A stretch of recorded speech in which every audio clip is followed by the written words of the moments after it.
Programa Mercado e Ação, seu programa das terças-feiras, às 22 horas e 30 minutos. Agora com reprise às quintas-feiras, às 23 horas e 30 minutos e também aos sábados, às 8 horas da manhã.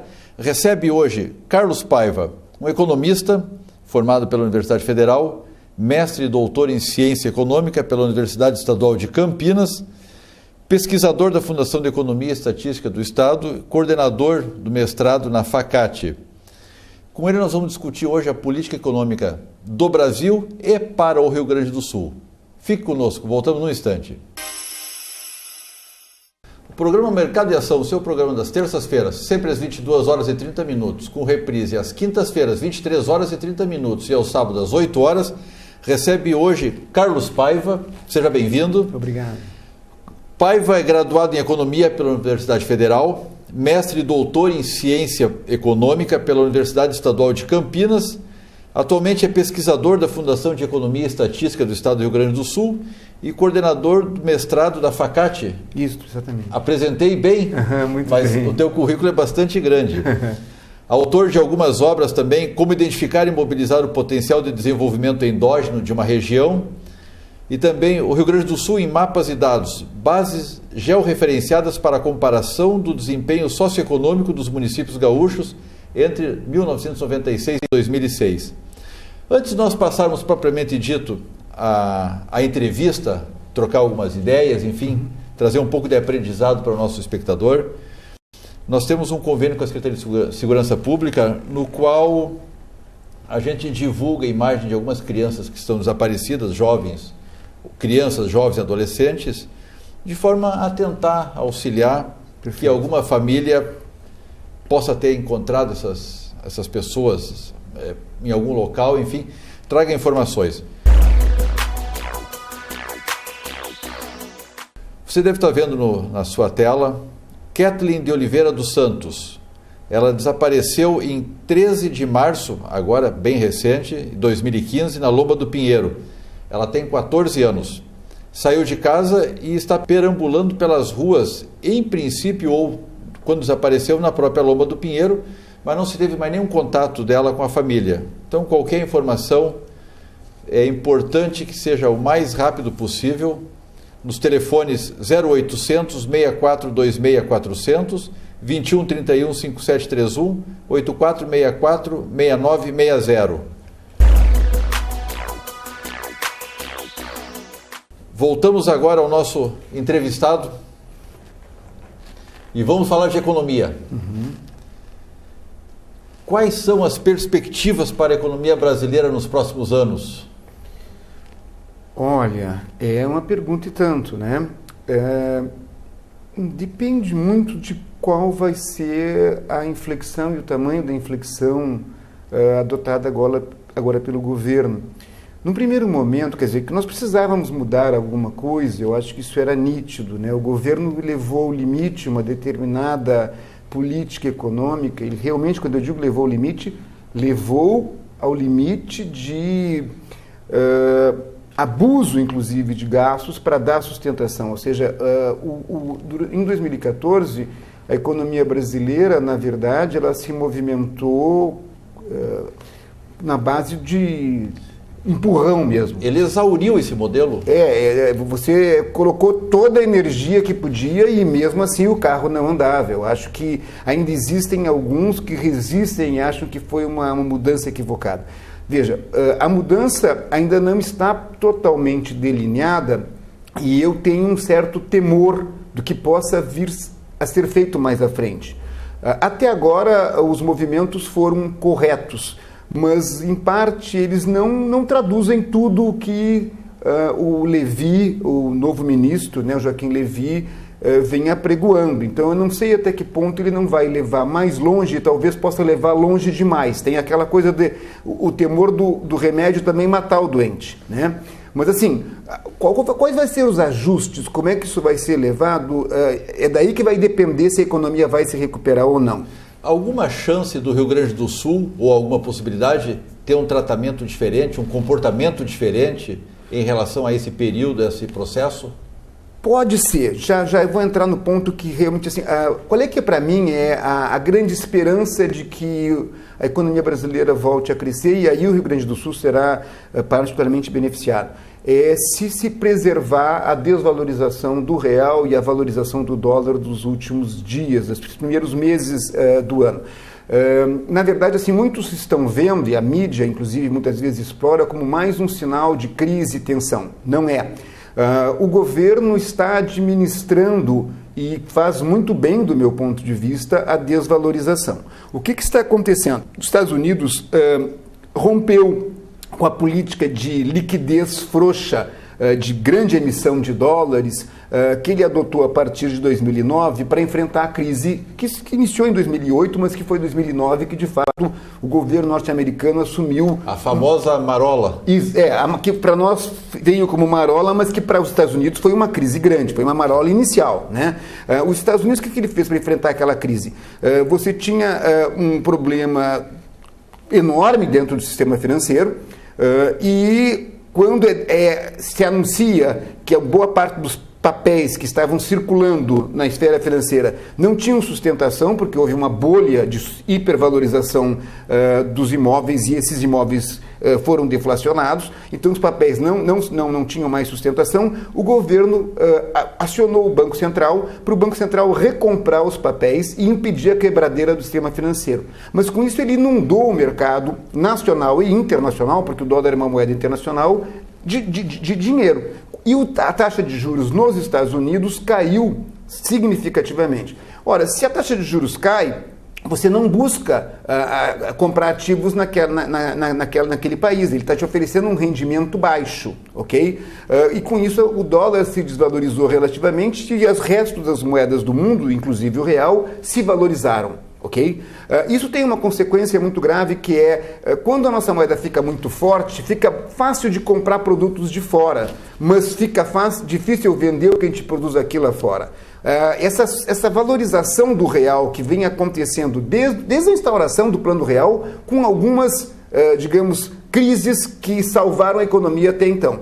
Mas ela vem contínua, né? Desde 94, tu vai em 94 uma valorização, em 98 explode a bolha, aí tu valoriza de novo, em 2002 explode uma bolha, aí tu vai valorizando, aí em 2008 explode, mas tu tens, digamos, cronicamente uma tendência a sobrevalorizar a nossa moeda. Com isto, fica muito mais barato comprar o calçado de fora do que comprar o calçado local. E nós vimos aqui no Rio Grande do Sul o que aconteceu com a indústria calçadista. Todo mundo está vestindo calçado chinês, porque como a nossa moeda está muito forte, digamos assim, fica mais barato comprar o produto estrangeiro. Compra pronto e ganha dinheiro ainda revendendo. Exatamente. Então isso foi desindustrializando a economia. Como é que a economia se sustentou esse tempo todo?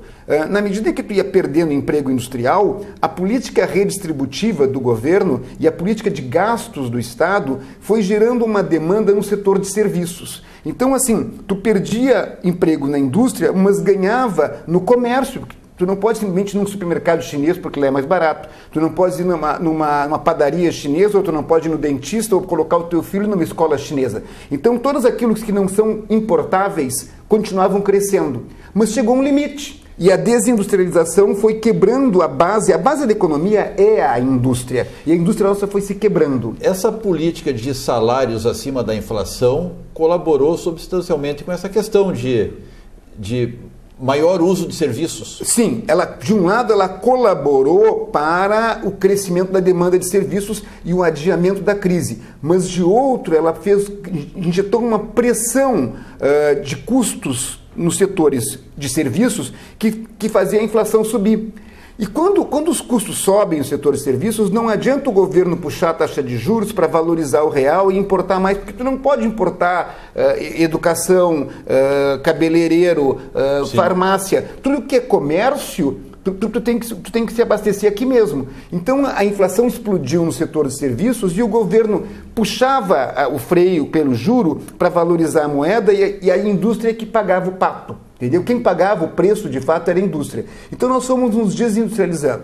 Bom, o que aconteceu? Quando mudou a política agora, com a Dilma chamando o Levi, Pelo que eu estou entendendo, o Levi assumiu a seguinte postura, tá? É melhor ter uma inflação esse ano corretiva, ok? Ou seja, vamos deixar a inflação passados dos 6,5%, estão apostando em 8%, eu diria que vai dar 10%, ok? Vai dar 10% de inflação esse ano, porque a pressão do câmbio vai pesar. Essa pressão, ela vai beneficiar algum setor mais que outro? Ela vai beneficiar todos os setores industriais, vai beneficiar a agricultura e vai beneficiar em particular aqueles setores que são intensivos em trabalho, tá? Porque na verdade assim, ó, é muito difícil você exportar, é muito mais fácil você parar de produzir num setor que é muito intensivo em trabalho. Quando tem um setor que é intensivo em maquinário, imagina assim, Itaipu, por exemplo, tá? Ou vamos pegar uma empresa de aviação. Você não subiu o salário e diminuiu a rentabilidade. Bom, se você parar de voar, você não consegue pagar os juros, não consegue pagar a amortização da aeronave. Sim. Então, tu não para de produzir mesmo quando você está sob uma situação de concorrência, percebe? Já a indústria calçadista, não. Se estão comprando mais barato na China, ele automaticamente demite e para. O setor que vai primeiro se reajustar é a indústria, e a indústria que é intensiva em mão de obra. O segundo setor que vai se reajustar é a agricultura, especialmente a agricultura que vende para o mercado interno. Bom, isso tem um impacto muito positivo para o Rio Grande do Sul. Mercado interno ou externo, com o dólar sobrevalorizado? Os dois. Mas veja bem assim, ó, é que todas as mercadorias que são tradables, que são importáveis e exportáveis, a agricultura e a indústria, ela não faz diferença o preço do mercado interno e do preço do mercado externo, percebe? Veja bem, eu sou um produtor de soja, tá? E no mercado internacional, vamos supor que a soja esteja, vamos chutar simplesmente um valor aí, $30, ok? Se ela está $30 no mercado internacional, a saca de soja, e o dólar está 2 para 1, eu vou querer que a minha soja seja vendida aqui a R$60. Correto. Percebe? Se o dólar for 3 para 1 e ele continua a $30, eu vou querer R$90. Então, não importa se eu vendo no mercado interno ou no mercado externo, quando varia o câmbio, tudo que eu vendo para o mercado interno também sobe, porque qual é a alternativa se eu não vendo? Eu tenho que importar e o importado fica mais caro. Percebe? Então vamos dizer assim que a gente vendesse, vamos pegar um setor que a gente é fundamentalmente voltado para o mercado interno, na produção agrícola. O nosso algodão, por exemplo, nós somos, não, o Rio Grande do Sul não produz, mas nós somos importadores líquidos de algodão para o setor têxtil, ok? Mas não importa, o produtor de algodão que vende para o mercado interno, ele se beneficia, ou o setor de milho, ele vende fundamentalmente no mercado interno, ok? Mas ele se beneficia porque uma parte é atendida pelo externo. Quando desvaloriza a nossa moeda, o que vem de fora subiu de preço, então o nosso aqui também sobe. Qual é a expectativa da taxa de juros agora para o próximo período e como é a taxa de juros, taxa de câmbio e como é que isso vai afetar esse setor? Espera só um pouquinho. Tá. Um pequeno intervalo. Ok. Responde após o intervalo. Voltamos num instante. O programa Mercado e Ação retorna agora com o Carlos Paiva, economista. Falávamos agora no intervalo sobre a dificuldade das pessoas, principalmente daqueles que não são economistas, não têm esse conhecimento, em compreender essa dinâmica, esse mecanismo, né? Mas sim, ias falar, quando entramos no intervalo, sobre a expectativa da taxa de juros. Sim. Veja, isso é uma decisão rigorosamente do Banco Central, né? Desde a instalação do Plano Real, que na prática o Banco Central ganhou autonomia.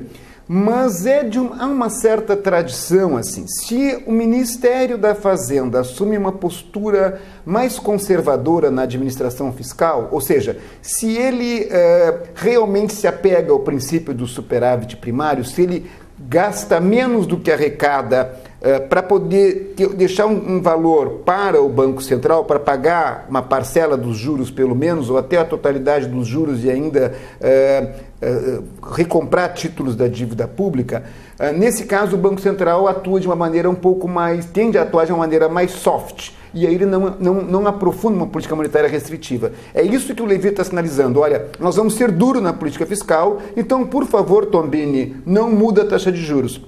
Se o Tombini não mudar a taxa de juros, com a elevação da taxa de juros americana, porque ela está diminuindo a liquidez e subindo, fica mais atrativo você fazer aplicações nos Estados Unidos. Então os dólares saem do Brasil. E todo mundo pode ficar, mas isso é ruim, isso é negativo. Não. Ao sair, desvaloriza o real e recupera a indústria. E recupera, claro, o setor exportador em particular. Mas, assim, a indústria gaúcha, ela é uma indústria muito voltada para a exportação. Tá? No primeiro lugar, que ela é essencialmente agroindustrial, né? Em que a soja é um elemento crucial para nós. Nem tudo, né? Leite e arroz são voltados fundamentalmente para o mercado interno. Mas, como eu falei... Quando segue o preço... Exatamente, segue o preço internacional. Então, se você desvaloriza a moeda, tu não corre mais o risco de importar um leite da Nova Zelândia ou um leite da Argentina com um preço muito menor do que o nacional, seja ele mesmo leite em pó. Então, assim... O setor de leite, o setor de arroz, que hoje sofre a concorrência dos próprios gaúchos que se foram para o Uruguai, que se foram para a Argentina com a tecnologia que nós desenvolvemos no arroz e que vendem no mercado interno. A desvalorização vai aumentar a rentabilidade da agricultura toda do Rio Grande do Sul e da indústria gaúcha, inclusive porque ela é toda agroindustrial. De um lado, ela é processamento da base industrial e de outro, ela é oferta de insumos, máquinas agrícolas, implementos agrícolas. Ele é muito forte nisso, né? Então tu tens uma tendência, e outra, ônibus, caminhões, que tu também está começando a importar e tu diminui a importação. Então isso tudo vai tocar a economia gaúcha. A feira em Não Me Toque, agora há poucos dias atrás, ela mostrou um quadro de queda de vendas. Equipamentos agrícolas... Sem sombra de dúvida. É que, na verdade, a gente tem que operar um pouco na perspectiva, tu entende? Esse é um problema também que dificulta muito a análise dos leigos, como a gente vinha falando, né? Você projeta o que vai acontecer em função da mudança no câmbio. Então, vou dar um exemplo para você entender, né? No governo... No primeiro mandato do Fernando Henrique Cardoso, ele adotou uma política cambial muito pesada, muito assim, de valorização. Ficou parado o real era mais valioso que o dólar até, chegou a 0,88. Você comprava com 88 centavos de real, você comprava um dólar, né? E foi desvalorizando bem devagarzinho. Quando chegou no final de 98, o último ano do primeiro mandato do Fernando Henrique Cardoso, a economia, especialmente a gaúcha, que é muito dependente das exportações, estava morta. E aquela coisa, então o governo Brito não foi um bom governo. Não está na alçada do Brito fazer isso. Aí quando entrou o Olívio, né, até pelo cansaço daquela economia que não saía, no primeiro ano a economia explodiu. E se colocou muito isso, assim, em um ano o Olívio cresceu mais do que em 4 anos do Brito. Bom, verdade, não resta a menor dúvida, mas não foi uma questão do Olívio, por mais que tivesse qualidades diferentes e etc e tal, você até pode dizer que a política, houve o excesso, do meu ponto de vista, de vendas do Estado e entrega para multinacionais, no caso do Brito, mas não foi isso que fez a política do Brito não crescer tanto e a do Olívio crescer, foi o câmbio, e a gente projeta isso antes, percebe? Então é uma coisa muito assim, para o leigo é difícil, né? Se agora a economia começar a crescer, eles vão dizer, bom, então... realmente o ajuste fiscal tinha que ser feito? Sim, de certa maneira sim, mas o que é mais importante é o real tinha que se desvalorizar, percebe? Então, e aí que está a questão, se e somente se o Levi for convincente junto ao Tombini, para que ele não acompanhe o movimento do ZEUA, mantenha a taxa de juros relativamente mais baixa e permita que o dólar se valorize sobre o real e a nossa moeda se desvalorize, nós vamos ganhar fôlego em exportação, nós vamos reconquistar mercado interno e a agroindústria gaúcha vai crescer. E nós vamos ter um bom ano. Aí as pessoas dizem, foi o Sartori. Não vou dizer que tenha vantagem ou desvantagem, estou dizendo que não é o Sartori, é uma outra realidade. O governo de um estado usa bem ou mal o dinheiro que a circunstância propicia. Que a circunstância propicia, exatamente. E aí que está, assim que eu trabalhei naquele momento como assessor econômico na governo Olívio, e assim que eu cheguei eu disse, a única oportunidade que nos resta é a exportação. E houve toda uma resistência, porque o pessoal dizia, não, tem que focar no mercado interno. Eu digo, nós não mandamos nos destinos da nação. Em 99, a moeda se desvalorizou. O Rio Grande do Sul é exportador de calçados, tem que aproveitar. E houve o crescimento, mas tu tem que saber aproveitar a oportunidade, percebe? Tem que pegar o time. Na questão da política industrial, em 2011 o governo elegeu uma série de setores onde ele privilegiou, como combustível, automotivo, farmacêutico, naval.